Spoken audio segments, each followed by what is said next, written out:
Siema! Wracam dzisiaj po krótkiej przerwie do Pegasusa. Tak jak kiedyś zapowiadałem, muszę poświęcić odcinek na Złotą Piątkę, która jest kartridżem absolutnie kultowym i absolutnie wyjątkowym. Swego czasu Złota Piątka była dodawana do Pegasusów IQ 502 i kto właśnie w latach 90. kupił sobie Pegasusa, to miał sporą szansę posiadać tą grę, a jeśli nie tą, no to Złotą Czwórkę, która również jest bardzo fajna. W środku, jak już wtedy troszkę pokazywałem, jest instrukcja. To jeszcze miałem instrukcję w języku polskim, ale mi się zniszczyła. To jest instrukcja po angielsku, sam tekst, żadnych obrazków. I jest to co najważniejsze, czyli żółty kartridż wydany przez firmę BIC. 5 gier w jednym. Tandetna naklejka, jakby robiona na domowej drukarce. Z tyłu jeszcze gorsza. Ostrzeżenia. Tandetny żółty plastik i bardzo charakterystyczny kształt. Oto cała Złota Piątka. Więc żeby nie tracić czasu, od razu w nią zagrajmy. Więc nasza Złota Piątka siedzi już w konsoli, więc włączmy ją. Kurwa. Moja Złota Piątka ma taką cholerną przypadłość, że czasami jak ją włożę, to się od razu włącza Big Nose Freaks Out. Spróbujmy jeszcze raz. No i właśnie. Trzeba wtedy odchylić kartridż do tyłu i dopiero wtedy włączyć. I to też... O właśnie, teraz poskutkowało. Więc moja Złota Piątka cierpi na jakąś zjebaną przypadłość. Nie wiem, czy jest to na stykach coś, czy po prostu... nie wiem. No i mamy 5 gier. Pegasus 5.1, Big Nose Freaks Out, Micro Machines, Dizzy, Ultimate Stuntman, Big Nose The Caveman. Push AK to play. Więc będziemy grać po kolei, żeby nie było, że faworyzuję jakąś grę. Więc zacznijmy od Big Nose Freaks Out. Big Nose Freaks Out to bardzo fajna gra platformowa, w której sterujemy jaskiniowcem, któremu skradziono kości i teraz przemierza 5 różnych światów, aby je odzyskać. Nasz jaskiniowiec porusza się na deskorolce z jednym kółkiem i co jest charakterystyczne, przede wszystkim gra jest wielopłaszczyznowa, nie idziemy tylko w prawo po jednej platformie, ale możemy też, tak jak właśnie tutaj pokazałem, iść w górę, można chodzić w dół, jest wiele ścieżek w każdym levelu i to jest fajne, można odkrywać różne znajdźki, różne tajne komnaty, gdzie jest dużo kości. I również zdobywamy tutaj takie kulki, którymi strzelamy z naszej maczugi. Także poza tym gra jest ogólnie bardzo fajna. Przyjemnie się w to gra. Początkowe levele są w miarę proste. Oczywiście jak to bywa z czasem, gra robi się coraz trudniejsza, aż w końcu staje się na tyle trudna, że w ogóle ciężko jest ją ukończyć. No i co więcej. Gra jest podobna do Big Nose The Caveman, który również jest na Złotej Piątce. Aczkolwiek ma trochę słabszą grafikę, co zresztą potem zobaczycie. Ale jest bardzo przyzwoitym tytułem. Wprawdzie tutaj trochę mało rozmaicone, bo w trakcie leveli nie leci nam muzyka żadna. Słuchamy tylko naszego skakania i walenia maczugą. Oj, zginąłem. Ale ogólnie na nudę narzekać nie można. Czasami tylko wkurza, że nasza deskorolka się ślizga po platformach, czasami można spaść. Ale ogólnie sterowanie jest wygodne i sama gra również jest bardzo sympatyczna. Światy są w miarę ciekawe, choć grafika jest trochę prosta. Niezbyt jakaś tam piękna, ale gra się naprawdę dobrze i jest to naprawdę przyzwoity, grywalny tytuł. I jeden z częściej ogrywanych przeze mnie na Złotej Piątce. No, możemy kontynuować. Dobra. Reset. O właśnie, wziąłem reset i znowu mi wypierdala tą samą grę. Odchyły, dobra. Kolejna gra. Micro Machines. Micro Machines jest to gra wyścigowa. Na początku wybieramy sobie postać, z którą chcemy grać. Weźmy takiego nerda, Mike'a. Chociaż nerd to powinien być James, a nie Mike. Pierwszy wyścig kwalifikacyjny. I tak. Gra z widokiem z góry, ścigamy się malutkimi, zabawkowymi pojazdami po różnych właśnie lokacjach w domu, tutaj w wannie akurat, ale ścigamy się po stołach, po różnych tam warsztatach, po biurkach, po stołach bilardowych, po dywanie, po prostu lokacje takie z domu. Ścigamy się resorekami. Wybieramy sobie przeciwników i później będziemy ich po kolei eliminować w różnych wyścigach. Ścigamy się różnymi rodzajami pojazdów, samochodzikami, helikopterami, motorówkami. Jak początkowo gra też, jak to bywa, nie jest jakoś szczególnie trudna, ale już po kilku wyścigach zaczyna się robić naprawdę ciężko. W pewnym momencie stało się wręcz nie do przejścia.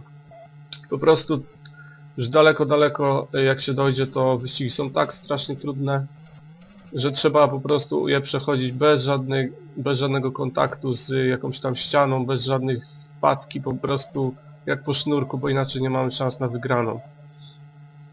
Nigdy nie udało mi się przejść tej gry. Powiem więcej, nawet próbowałem grać na emulatorze z quicksave'em i również zabrakło mi cierpliwości, żeby to ukończyć. Niestety te późniejsze wyścigi tak mi się dały we znaki, że nigdy mi się nie udało tego przejść. Tutaj pierwszy wyścig wygrany. Walter, ostatnie miejsce. Każdy, kto przegra 3 razy, ten odpada i na jego miejsce wchodzi kolejny. Wyścig drugi, wyścig szybkich samochodów. Gra jest naprawdę rewelacyjna. Jest to chyba najlepszy tytuł na Złotej Piątce. Gra się w nią naprawdę bardzo przyjemnie. Jest to gra godna polecenia. Zresztą wyszło wiele jej kontynuacji na późniejszych konsolach. Kontynuujmy zatem.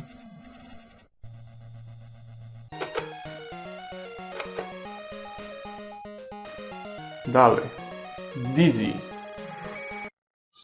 Dizzy. A w zasadzie Fantastic Adventure of Dizzy. Jest to gra przygodowa, w której chodzimy, poruszamy się jakby takim jajkiem i chyba naprawdę jest to jajko, bo jak się zginie, to pęka mu skorupka i widać żółtko. Poruszamy się nim, zbieramy przedmioty, które następnie musimy wykorzystywać w innych miejscach, aby na przykład otworzyć przejście albo coś zrobić. Czyli jest to pewnego rodzaju gra point and click. Z tym, że tutaj oczywiście nie klikamy na nic kursorem, tylko w każde miejsce musimy dojść i po prostu wykorzystać dany przedmiot. Oczywiście przedmioty czasami, tak jak tutaj widzimy jakiś fragment trójkątny, czegoś podniosłem. Nie wiadomo do końca co to jest i trzeba tutaj sporo kombinować i metodą prób i błędów, ponieważ często nie wiadomo co tu zrobić. No i gra jest dość trudna. Nasz Dizzy jest w zasadzie bezbronny. Możemy też układać sobie układanki, za co możemy dostać dodatkowe życie. Mamy na to określony czas. A życie dodatkowe na pewno się przyda, bo w grze można szybko zginąć, ale pomińmy układanki. Owoce nam dają energię, jeśli jesteśmy zranieni. A tutaj pamiętam, że tego dinozaura to trzeba było jakimś jedzeniem chyba go odwrócić jego uwagę, żeby przejść, ale jednak nie tym. Więc jak widać, gra wymaga kombinowania, no jak to przygodówka. Ale jak się już zacznie ogarniać te schematy, jak już się będzie wiedziało co, gdzie zrobić, to zaczyna naprawdę dawać satysfakcję i jest to naprawdę rozbudowana gra. Jak na standardy NES-a, Pegasusa, to jest to naprawdę gra wyjątkowa i no jest to bardzo przyzwoity tytuł. Ale wymaga on po prostu więcej czasu, więcej trzeba mu poświęcić. Jest bardziej wymagający. To kontynuujmy. Dobra.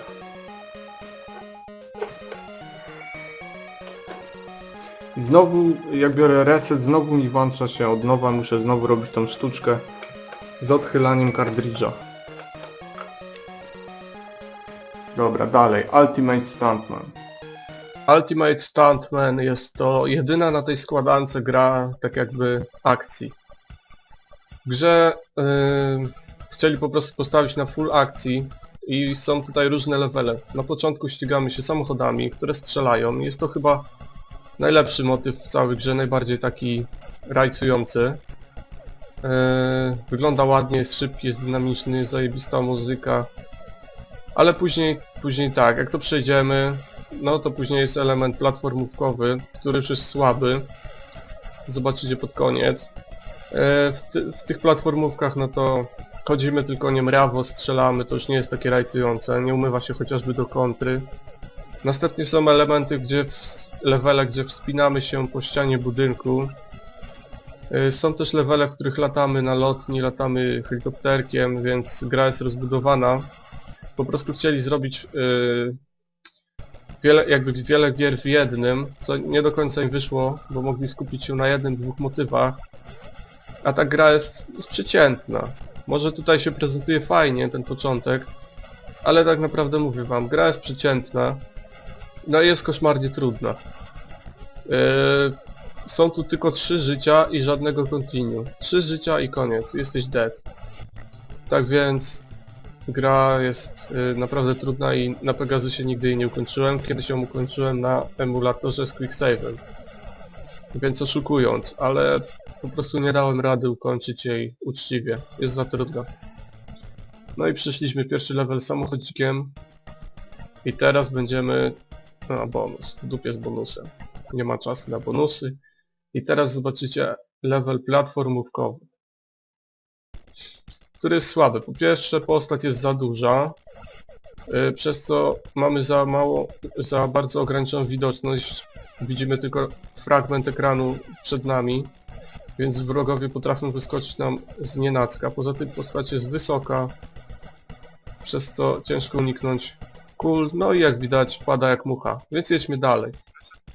Resetowanie gówno daje, bo włącza się ta gra, którą przed chwilą graliśmy, więc trzeba wziąć power off i od nowa.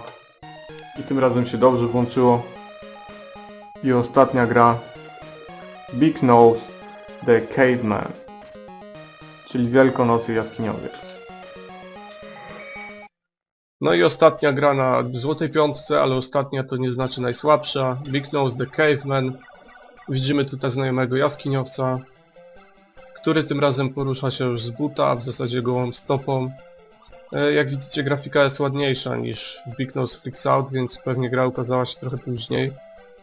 Nasz jaskiniowiec wygląda lepiej, otoczenie też jest jakby ciekawsze. Są jakieś tam ubogie, słabo ubogie, ale jednak jest jakaś tam kolorystyka. I co?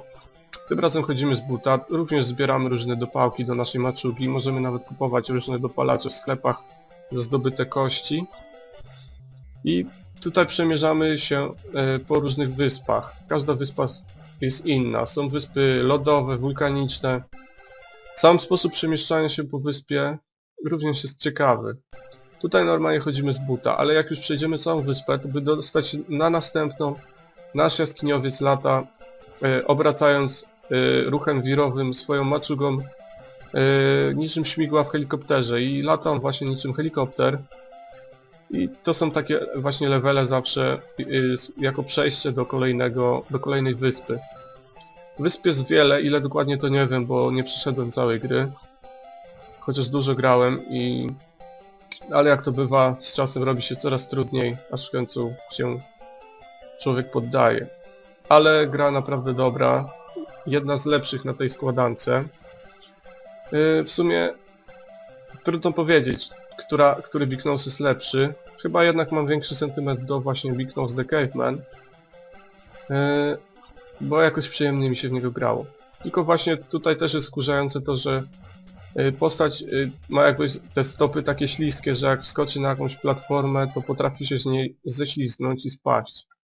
Więc trzeba się pilnować, to jest trochę wkurzające. Ale poza tym gra świetna. Więc to cała złota piątka. Więc to na tyle. Teraz krótkie podsumowanie, bo w zasadzie wszystko już powiedziałem. Złota piątka była bardzo kultowym kartridżem na Pegasusa. Zawierała 5 znakomitych gier. Gdyby w razie ktoś pytał, to odpowiem na to już teraz. Ulubione moje gry, więc tak, najbardziej lubiłem Micro Machines. Na drugim miejscu był Big Nose, a który to nie wiem, bo to zależnie od nastroju, więc drugie, trzecie miejsce Big Nose'y. Miejsce czwarte Dizzy i ostatnie miejsce Ultimate Stuntman. Więc to jest mój ranking. Ale niemniej wszystkie gry były dość ciekawe i sam kartridż jak na Pegasusa był naprawdę zajebisty. Więc to wszystko. Cześć!